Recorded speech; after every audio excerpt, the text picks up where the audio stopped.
तो विद्यार्थी मित्रों આપણે ચેપ્ટર નંબર 2 ની વાત કરીએ। સ્થિર વિદ્યુત સ્થિતિમાન અને કેપેસિટન્સ। આ ચેપ્ટરની અંદર આપણે વિદ્યુત સ્થિતિમાન વિશે અભ્યાસ કરવાનો છે। વિદ્યુત સ્થિતિમાનને અનુરૂપ વિદ્યુત સ્થિતિ ઊર્જા વિશે વાત કરીશું। સ્થિતિ ઊર્જા એટલે બિંદુવત વિદ્યુતભારની સ્થિતિ ઊર્જા, વિદ્યુત ડાયપોલની સ્થિતિ ઊર્જા, વિદ્યુત સ્થિતિમાન એટલે બિંદુવત વિદ્યુતભારનું વિદ્યુત સ્થિતિમાન, વિદ્યુતભાર તંત્રનું વિદ્યુત સ્થિતિમાન, વિદ્યુત ડાયપોલનું વિદ્યુત સ્થિતિમાન વગેરેની આપણે ચર્ચા કરવાની છે। તેમજ કેપેસિટન્સ ધરાવતા કેપેસિટરની પણ આપણે વાત કરવાની છે। હવે આ ચેપ્ટરની શરૂઆત પહેલાં આપણે થોડુંક સમજી લઈએ। વિદ્યુત ક્ષેત્રના રેખા સંકલન વિશે આપણે સમજવાનું છે। શેના વિશે સમજવાનું છે? વિદ્યુત ક્ષેત્રના રેખા સંકલન વિશે। હવે વિદ્યુત ક્ષેત્રના રેખા સંકલનની જો વાત કરીએ તો સમજી લઈએ કે વિદ્યુત ક્ષેત્રના પૃષ્ઠ સંકલનની આપણે વાત કરી હતી।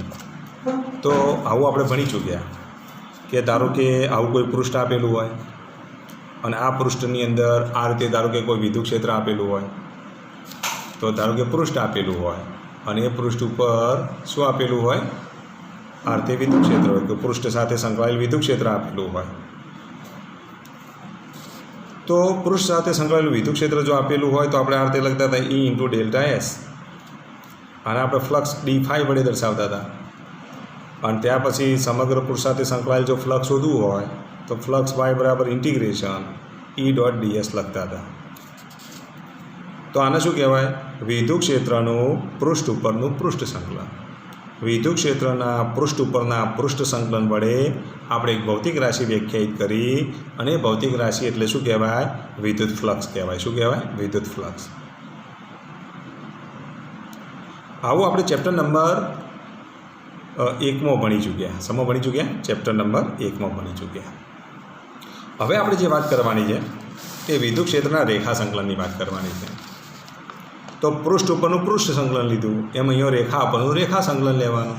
તો એના લીધે કઈ ભૌતિક રાશિ મળે છે એની આપણે વાત કરીએ। તો ધારો કે આવું કોઈ એક વિદ્યુત ક્ષેત્ર આપેલું છે, તો જો આ કોઈ એક વિદ્યુત ક્ષેત્ર છે। હવે આ વિદ્યુત ક્ષેત્રની અંદર ધારો કે અહીંયા આપણે કોઈ વિદ્યુતભાર લઈએ, ધારો કે અહીંયા આપણે ક્યુ વિદ્યુતભાર લઈએ, ધારો કે આ ક્યુ વિદ્યુતભાર છે। આ ક્યુ વિદ્યુતભારને આપણે એ સ્થાનેથી બી સ્થાને લઈ જવો છે। તો આ એક રેખાખંડ બન્યો ને। તો હવે આ વિદ્યુતભારને આપણે ધારો કે અહીંથી એથી બી સુધી લઈ જવા માટે જે કાર્ય કરવું પડે એ કાર્ય આપણે શોધી કાઢીએ। તો આ વિદ્યુતભારને આપણે એથી બી સ્થાને લઈ જવા માટે આપણે નાના નાના ભાગોની અંદર વિભાજિત કરી દઈએ। નાના નાના ભાગોમાં વિભાજિત કરી દરેક ભાગ વડે જે કાર્ય થાય છે એ કાર્યનો તમારે શું કરવાનો? સરવાળો કરવાનો, અને સરવાળો શેમાં પરિણમે? તો સંકલનમાં પરિણમે। તો જો અહીંયા ધ્યાન આપો, વિદ્યુતભારને આપણે એ સ્થાનેથી બી સ્થાને લઈ જવો છે। જો વિદ્યુતભારને એ સ્થાનેથી બી સ્થાને લઈ જવો હોય તો તેના વડે થતું જો કાર્ય શોધવું હોય તો જુદા જુદા સ્થાને બળનું મૂલ્ય જુદું જુદું હોય તો ચલ બળ વડે થતું કાર્ય, એટલે અહીંયા તમારે શું કરવું પડે? ચર બળ વડે થતું કાર્ય શોધવું પડે। તો જો ચર બળ કયું આવશે? તો જે વિદ્યુત બળ જે છે તેને આપણે ચર બળ કહીએ। તો ચર બળને હું F વડે દર્શાવું। F બરાબર તો જો પહેલાં ચેપ્ટરમાં ભણી ચૂક્યા Q × E લખાય। અહીંથી આટલો જે ભાગ જે છે તેને આપણે dl વડે દર્શાવીએ। તો ચલ બળ વડે થતું કાર્ય dw બરાબર જો લખીએ તો dw બરાબર શું? તો કાર્ય, તો રેખાખંડ ઉપર થતું કાર્ય w બરાબર તો શું લખીશું? F × dl। હવે એથી બી સુધી લઈ જવા માટે આ સમગ્ર કાર્યનો તમારે શું કરવું પડે? સરવાળો કરવો પડે। તો ધોરણ 11ની અંદર આપણે કાર્ય ઉર્જા અને પાવરનું જે ચેપ્ટર હતું એમાં આપણે ભણી ચૂક્યા। એથી બી સુધીનું જો કાર્ય શોધવું હોય તો સમગ્ર કાર્ય આપણે વ્યાખ્યાયિત કરીએ તો સમગ્ર કાર્ય w બરાબર શું લખીશું? બોલો? Integration dw। અહીંયા આ સદિશ ભૂલથી દોરાઈ ગયો છે dw, કારણ કાર્ય કેવી રાશિ છે? અદિશ રાશિ છે। તો w બરાબર ઇન્ટિગ્રેશન શું લખીશું? dw। dw પણ ક્યાંથી ક્યાં સુધી? તો a થી b સુધી। તો કાર્ય w બરાબર શું લખીશું? ઇન્ટિગ્રેશન a થી b dw। dwની કિંમત મૂકી દઈએ તો ઇન્ટિગ્રેશન a થી b dwની જગ્યાએ શું લખીશું? F × dl। fની જગ્યાએ આપણે કિંમત મૂકી દઈએ, તો fની જગ્યાએ કિંમત મૂકીએ તો ઇન્ટિગ્રેશન a થી b, fની કિંમત કેટલી? તો q × સદિશ e × dl। તો આ ક્યુને હું બહાર લઈ જાઉં, તો ક્યુને બહાર લઈ જઈએ તો ઇન્ટિગ્રેશન a થી b E.dl થાય। તો આ જે મળ્યું એ કાર્ય મળ્યું. ક્યુ વિદ્યુતભારને વિદ્યુત ક્ષેત્રમાં એ સ્થાનેથી બી સ્થાને લઈ જવા માટે કરવું પડતું કાર્ય કહેવાય. શું કહેવાય? વિદ્યુતભારને વિદ્યુત ક્ષેત્રમાં એથી બી સુધી લઈ જવા માટે આ કાર્ય કર્યું કહેવાય. હવે ક્યુ વિદ્યુતભારને બદલે અહીંયા ધ્યાન આપજો. ક્યુ વિદ્યુતભારને બદલે કેટલો વિદ્યુતભાર હોય? તો ક્યુ વિદ્યુતભારને બદલે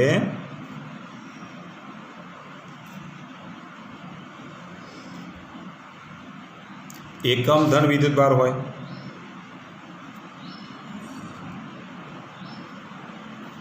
તો એ વખતે જે કાર્ય જે છે એ કાર્ય શોધવું તો ક્યુની જગ્યાએ આપણે એક મૂકી દઈએ. એકમ ધન વિદ્યુતભાર છે એટલે એકડો મૂકી દઈએ. તો એ વખતે કાર્ય ડબલ્યુ બરાબર શું લખીશું? ક્યુની જગ્યાએ 1 મૂકી દો તો 1 ઇન્ટિગ્રેશન એ થી બી ઈ ડોટ ડીએલ. તો ડબલ્યુનું સૂત્ર આપણને આ રીતે મળે. ડબલ્યુ બરાબર ઇન્ટિગ્રેશન એ થી બી ઈ ડોટ ડીએલ. તો આ જે કાર્ય મળ્યું એ એકમ ધન વિદ્યુતભારને એ સ્થાનેથી બી સ્થાને લઈ જવા માટે કરવું પડતું કાર્ય છે. તો આમ એથી બી જે છે એ રેખાખંડની લંબાઈ છે, બરાબર. રેખાખંડ હોઈ શકે, વક્ર હોઈ શકે, તેનું હું એલ વડે દર્શાવી દઉં.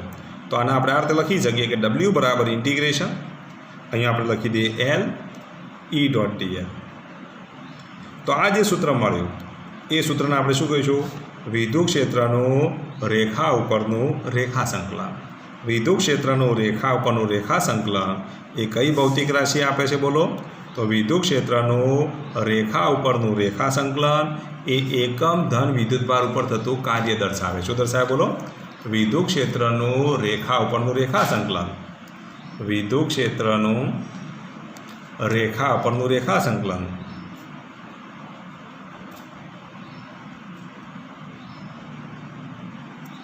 એ એકમ ધન વિદ્યુતભાર ઉપર થતું કાર્ય છે.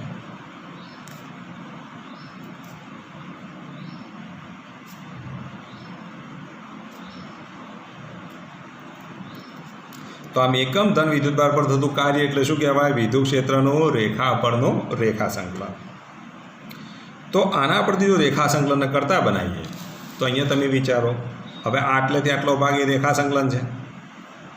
તો કુલ કાર્ય ક્યુ વિદ્યુતભારનું કાર્ય શોધવું તો ક્યુ વિદ્યુતભારનું કાર્ય ડબલ્યુ બરાબર વિદ્યુતભારનું મૂલ્ય વિદ્યુતભાર ક્યુ ગુણ્યા રેખા સંકલન.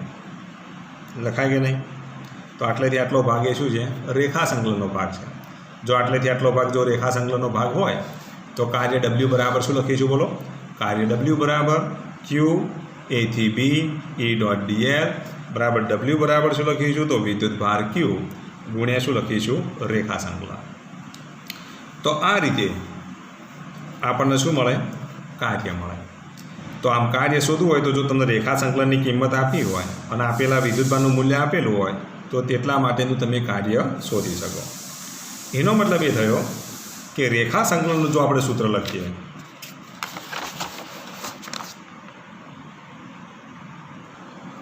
તો ક્યુ વિદ્યુતભાર માટે આપણે આવું લખીએ ને, તો ક્યુ વિદ્યુતભાર માટે કાર્ય બરાબર વિદ્યુતભાર ગુણ્યા રેખા સંકલન. માટે રેખા સંકલન કરતા બનાવીએ બરાબર કાર્ય ભાગ્યા વિદ્યુતભાર. તો કાર્ય એટલે ડબલ્યુ અપોન ક્યુ. તો આ રેખા સંકલનનું આપણને શું મળ્યું? સૂત્ર મળ્યું. ડબલ્યુ અપોન શું લખાય? ક્યુ લખાય. ક્યુની જગ્યાએ એક મૂકી દો તો એકમ ધન વિદ્યુતભાર માટે કરવું પડતું કાર્ય એને શું કહેવાય? વિદ્યુત ક્ષેત્રનું રેખા સંકલન કહે છે. તો રેખા સંકલનનો એકમ જો લખીએ તો આના પરથી આપણે એનો એકમ લખી શકીએ. તો એનો એકમ કયો આવશે? તો આનો એકમ જો લખીએ તો ડબલ્યુ અપોન ક્યુ છે. હવે ડબલ્યુ અપોન ક્યુ હોય તો કાર્યનો એકમ કયો? તો જૂલ. વિદ્યુતભારનો એકમ કયો? તો કુલમ. તો એનો એક એકમ કયો આવશે? તો જૂલ પ્રતિ કુલમ. બીજો એનો એકમ જો લખીએ તો વોલ્ટાની યાદમાં એનો એકમ કયો થશે? તો વોલ્ટ થશે. શું થશે? વોલ્ટ થાય. તો જૂલ પ્રતિ કુલમ અથવા તો રેખા સંકલનનો બીજો એકમ કયો આવશે? વોલ્ટ આવશે. એનું જો પારિમાણિક સૂત્ર જો લખીએ તો રેખા સંકલનનું પારિમાણિક સૂત્ર કયું આવે?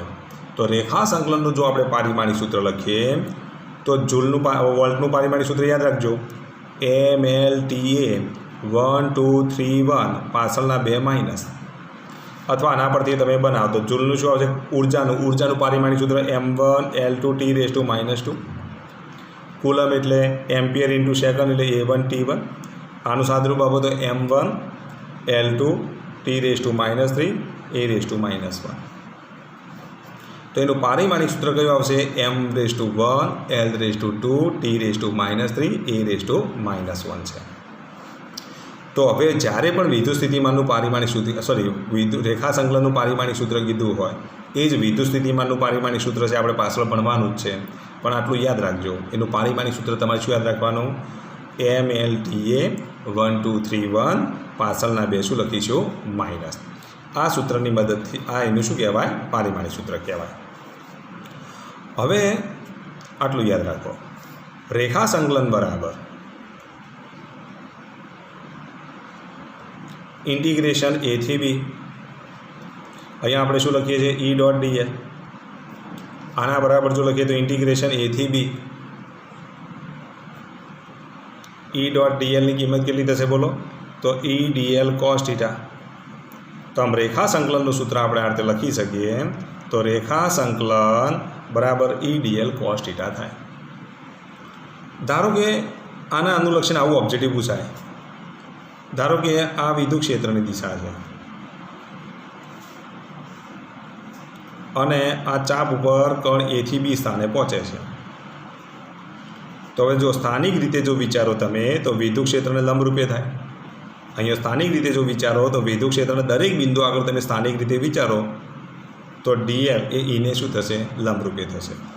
તો આવો જો ચાપ આપેલો હોય, આવો વર્તુળાકાર પથ આપેલો હોય, વિદ્યુત ભાર A થી B વર્તુળાકાર પથે ગતિ કરતો હોય, વિદ્યુત ક્ષેત્રના લંબરૂપે ગતિ કરતો હોય, ત્યારે હંમેશા યાદ રાખજો થીટાની કિંમત કેટલી થાય, તો 90 થાય.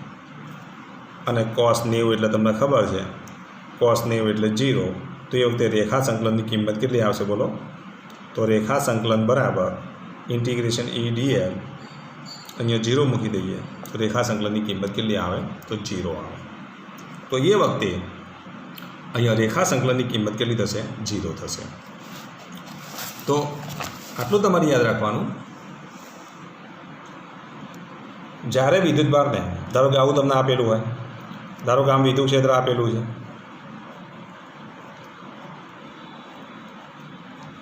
આ વિદ્યુત ક્ષેત્રની દિશા છે, ચલો વિદ્યુતભારને A સ્થાનેથી B સ્થાને લઈ જવામાં આવે, ચલો વિદ્યુતભારને A સ્થાનેથી B સ્થાને લઈ જવામાં આવે તો શું કહેશો બોલો, અને બીજો આપણે A સ્થાનેથી C સ્થાને લઈ જઈએ. હવે જો A સ્થાનેથી B સ્થાને લઈ જવામાં આવે તો A to B માટે શું લખશો બોલો, તો A to B માટે થીટાની કિંમત કેટલી થાય, તો 90 થાય, કારણ કે લંબ છે ને વિદ્યુત ક્ષેત્ર, આ Eની દિશા છે. તો થીટાની કિંમત કેટલી, 90. થીટાની કિંમત 90, તો પછી રેખા સંકલનની કિંમત કેટલી થશે, આ ABની લંબાઈ આપણે કેટલી લઈ લઈએ, L લઈ લઈએ. ABની કિંમત કેટલી છે, તો આ લંબાઈ L છે. તો રેખા સંકલનની કિંમત કેટલી થશે બોલો, અને આ જે છે એની લંબાઈ આપણે લઈ લઈએ L/2 લઈ લઈએ. આ રીતે આપેલ છે. આપણે ક્યાંથી ક્યાં સુધી જવાનું છે, A થી B, બરાબર ને. હવે A થી B માટે જો વિચારીએ તો રેખા સંકલનની કિંમત કેટલી આવશે, તો A થી B માટે થીટા બરાબર 90. તો રેખા સંકલનની કિંમત કેટલી લખીશું બોલો, E.dl cos 90, cos 90 ની કિંમત 0, તો રેખા સંકલનની કિંમત કેટલી, 0 થશે. પણ A થી C માટેની જો વાત કરીએ તો ચલો A થી C માટેની વાત કરીએ તો A થી C માટે હવે થીટાની કિંમત કેટલી શોધશો બોલો, આ સામેની બાજુ થાય, આ પાસેની બાજુ થાય, એટલે આ વિદ્યુત ક્ષેત્ર સાથેનો ખૂણો મળી જશે. A થી C માટે આ ખૂણો થીટા મળી જશે. પણ જો વિદ્યુત ક્ષેત્ર સાથે આ Lની દિશા થઈ, તો આ Lની દિશા અને આ વિદ્યુત ક્ષેત્રની દિશા બંને વચ્ચેનો ખૂણો અહીંયા જે છે એ ખૂણો તમારે લેવો પડશે. એટલે પહેલાં આપણે થીટા શોધી કાઢીએ. તો થીટા શોધવા હોય તો tan થીટા બરાબર શું લખીશું બોલો, સામેની બાજુ એટલે L/2 ભાગ્યા L. તો tan થીટાની કિંમત કેટલી મળશે બોલો, તો tan થીટાની કિંમત 1/2 મળે. તો આ કિંમત કેટલી થશે બોલો, થીટા બરાબર tan ઇન્વર્સ 1/2. અથવા તો એક કામ કરીએ, થોડું સાદુરૂપ સરળ આવે ને એવું આપણે કામ કરીએ. એક કામ કરો, અહીંયા આપણે √3 કરી દઈએ. એટલે અહીંયા આપણે √3 કરી દઈએ એટલે તમે ખૂણો સહેલાઈથી શોધી શકો. નહીં તો પછી tan ઇન્વર્સ એટલે તમારે લોગ ટેબલ જોવું પડે, એવું આપણે કરવું નથી. અત્યારે અહીંયા આપણે જાતે દાખલો બનાવ્યો છે એટલે અહીંયા આપણે L/√3 લઈ લઈએ એટલે તમને સાદુરૂપ આપતે ફાવે. L/√3 અહીંયા L હોય તો L/√3 ભાગ્યા L એટલે અહીંયા કેટલા થઈ જશે 1/√3. હવે તમને ખબર છે કે tan થીટાની કિંમત 1/√3 ક્યારે થાય તો 30 અંશે થાય કે નહીં. તો થીટાની કિંમત કેટલી થશે 30 અંશ. હવે આ થીટા 30 છે પણ આપણે તો વિદ્યુત ક્ષેત્ર અને dl વચ્ચેનો ખૂણો લેવાનો છે. તો વિદ્યુત ક્ષેત્ર અને dl વચ્ચેનો ખૂણો એટલે આ L' વચ્ચેનો ખૂણો લેવાનો છે. આ ખૂણો કેટલો થશે બોલો? જો આ 30 અંશ હોય તો આ 60 અંશ હોય કે નહીં. તો અહીંયા થીટા ડેશ બરાબર શું મળશે બોલો? A થી C માટે થીટા ડેશની કિંમત કેટલી તો 60 અંશ.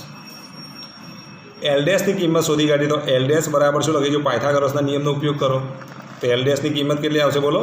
L² + L/√3² એટલે આનું સાદુરૂપ આપો તો આનું સાદુરૂપ આપો તો કેટલું થશે બોલો? L² + L²/3. આનું સાદુરૂપ જો આપીએ તો કેટલા થાય? 3L² + L²/3 બરાબર આનું સાદુરૂપ આપો તો કેટલું થશે બોલો? 4L²/3. તો આ આપણને શું મળ્યું? L² મળ્યા. કેટલા મળ્યા? L². તો L' ની કિંમત કેટલી મળશે બોલો? 2L/√3. કેટલા મળે? 2L/√3. ચલો L' ની કિંમત આપણને મળી ગઈ. હવે રેખા સંકલન શોધવાનું છે. તો રેખા સંકલન તો જો આખો રેખાખંડ લઈએ ને તો dl ની જગ્યાએ આપણે L લઈ લઈશું. તો અહીંયા L ની જગ્યાએ L' ઇન્ટુ cos θ. પણ અહીં A થી C માટે થીટાની કિંમત કેટલી લેવાની? 60 લેવાની. તો અહીંયા કેટલા લખી દઈશું? રેખા સંકલનની કિંમત લઈએ તો L' cos 60. cos 60ની કિંમત કેટલી? તો તમને ખબર છે કે cos 60ની કિંમત √3/2 cos 60ની કિંમત 1/2. L' ની કિંમત મૂકી દો તો 2L/√3 ઇન્ટુ 1/2. આ 2 ઉડી જશે તો જવાબ કેટલો આવશે બોલો? EL/√3. તો કેટલો જવાબ આવે? EL/√3 આવે. તો એ વખતે રેખા સંકલનની કિંમત આટલી થાય. તો ફરી આખો દાખલો સમજી લઈએ. તો જો આ વિદ્યુત ક્ષેત્રની દિશા, અહીંથી આટલું અંતર L છે, આટલું અંતર L/√3 છે. અહીંયા બિંદુ B છે, અહીંયા બિંદુ C છે. વિદ્યુત ભારને A થી B સુધી લઈ જવા માટે રેખા સંકલનનું મૂલ્ય કેટલું મળે? તો એકમ ધન વિદ્યુત ભારને A થી B સુધી લઈ જવા માટે રેખા સંકલનનું મૂલ્ય શોધીએ તો થીટા બરાબર 90. તો રેખા સંકલનનું મૂલ્ય E/dl cos 90. અને થીટાની કિંમત અહીંયા 90 મૂકો તો cos 90ની કિંમત 0 એટલે રેખા સંકલન 0 મળે. પણ A થી C માટે જુઓ, હંમેશા ખૂણો કોની વચ્ચે લેવાનો? dl અને E વચ્ચે. તો આ dlની દિશા અને આ Eની દિશા એટલે ખૂણો આ લેવાનો છે. પણ હવે તમે જો આ L હોય, આ L/√3 હોય તો આ ખૂણો મળે કે ના મળે? એ ખૂણો શોધો તો tan θ બરાબર સામેની બાજુ ભાગ્યા પાસેની બાજુ. સામેની બાજુ આપણે લઈએ L/√3, પાસેની બાજુ કેટલી લઈએ તો L લઈએ. L ઉડી જશે તો 1/√3. તો થીટાની કિંમત કેટલી થશે? 30 અંશ થાય, કારણ કે tan 30 બરાબર 1/√3 થાય. હવે A થી C માટે જો આ ખૂણો 30 છે તો આ ખૂણો 60 થાય કે ના થાય? તો અહીંયા આપણે ખૂણો કેટલો લઈશું? 60 અંશ. તો L' હવે જો થીટા બરાબર કેટલા લઈશું? આના માટે 60 અંશ. હવે L' બરાબર શું લખીશું? પાસેની બાજુનો વર્ગ વત્તા સામેની બાજુનો વર્ગ. આનું સાદુરૂપ આપો. આનું સાદુરૂપ આપો તો L² વત્તા L²/3. આનું સાદુરૂપ આપો તો 3L² વત્તા L²/3. આના બરાબર જો લખીએ તો 4L²/3. માટે L' બરાબર શું લખીએ? 2L/√3. તો આપણને શું મળ્યું? L' મળે. તો એનું રેખા સંકલન જો લઈએ તો રેખા સંકલન બરાબર EL' cos θ. તો EL' cos θ. cos θની જગ્યાએ આપણે શું લખી દઈએ? cos 60. કારણ કે અહીંયા ખૂણો કેટલો છે? 60 અંશ. તો cos 60ની કિંમત 1/2. L' ની કિંમત કેટલી? તો 2L/√3. અહીંયા 2 ઉડી જશે. આના બરાબર શું લખીશું? EL/√3. તો આમ આટલું રેખા સંકલનનું મૂલ્ય મળે. હવે રેખા સંકલન મળ્યા પછી કદાચ તમને એમ કે અહીંયા Q વિદ્યુત ભાર છે અને Q વિદ્યુત ભારને C સુધી લઈ જવો છે, તો પછી અહીંયા Q વડે ગુણી કાઢવાના. તો પછી કાર્ય કેટલું થાય? કાર્ય મળે Q વડે ગુણો તો શું મળશે? Q વિદ્યુત ભારને A થી C સુધી લઈ જવા માટે કરવું પડતું કાર્ય જો શોધવાનું કીધું હોય તો પછી અહીંયા Q વડે તમારે શું કરી દેવા પડે? ગુણી દેવા પડે. શું કરી દેવા પડે? ગુણી દેવા પડે. તો આવા પ્રકારના ઓબ્જેક્ટિવ જો પૂછાય તો તમને આવડવા જોઈએ. હવે એવો જ તમને એક એક્ઝામ્પલ આપું છું. આ દાખલો તમારે જાતે પ્રયત્ન કરવાનો. ઘણી એનો જે આન્સર જે છે એ તમારે યુટ્યુબની કોમેન્ટ બોક્સમાં જ લખી દેવાનો, એટલે મને ખબર પડે કે કયા વિદ્યાર્થીએ આ દાખલો ગણ્યો છે, બરાબર. જે એનું સોલ્યુશન જે છે એનો જવાબ જે છે તમે એના કોમેન્ટ બોક્સમાં લખજો, બરાબર. અને ફોટો પાડી અને મને વોટ્સઅપ પર મોકલજો, એટલે એની રીતે જોઈ લઈશું અને એનો જવાબ એ જોઈ લઈશું. તો જો આવો એક દાખલો છે, આ તમારા માટે છે, તમારે જાતે પ્રયત્ન કરવાનો છે. ધારો કે આવું એક વિદ્યુત ક્ષેત્ર આપી દીધું છે, તો આ વિદ્યુત ક્ષેત્ર છે. એક વિદ્યુતભારને ધારો કે આ રીતે લઈ જવામાં આવે છે, એથી સી સ્થાને લઈ જવામાં આવે છે, બરાબર. આ લંબાઈ જે છે એ એલ છે, આ બાજુની લંબાઈ પણ કેટલી આપી છે? એલ આપી છે. આરની લંબાઈ આપી દીધી છે. એકદમ સિમ્પલ દાખલો તમને આપ્યો છે. વિદ્યુતભાર આ લંબાઈનું મૂલ્ય હોય તો આપણે લઈ લઈએ 2 મીટર. વિદ્યુત ક્ષેત્રનું મૂલ્ય લઈ લઈએ 4 ન્યૂટન પ્રતિ કુલમ. આ વિદ્યુત ક્ષેત્રનું મૂલ્ય આપી દીધું. વિદ્યુતભારનું મૂલ્ય કેટલું લઈએ? તો વિદ્યુતભારનું મૂલ્ય Q બરાબર 2 કુલમ લઈએ. હવે આ વિદ્યુતભારને A થી C સુધી લઈ જવા માટે કરવું પડતું કાર્ય શોધો. તો વિદ્યુત ક્ષેત્રની અંદર વિદ્યુતભારને A થી C સુધી લઈ જવા માટે કરવું પડતું કાર્ય શોધો. આટલું કામ મેં તમને આપ્યું છે. આનો જવાબ તમારા યુટ્યુબ ચેનલની કોમેન્ટ બોક્સમાં જ લખી દેવાનો અને એનું જે સોલ્યુશન જે ગણતરી જે છે એ ગણતરી કરીને તમારે મને બતાવવાની રહેશે.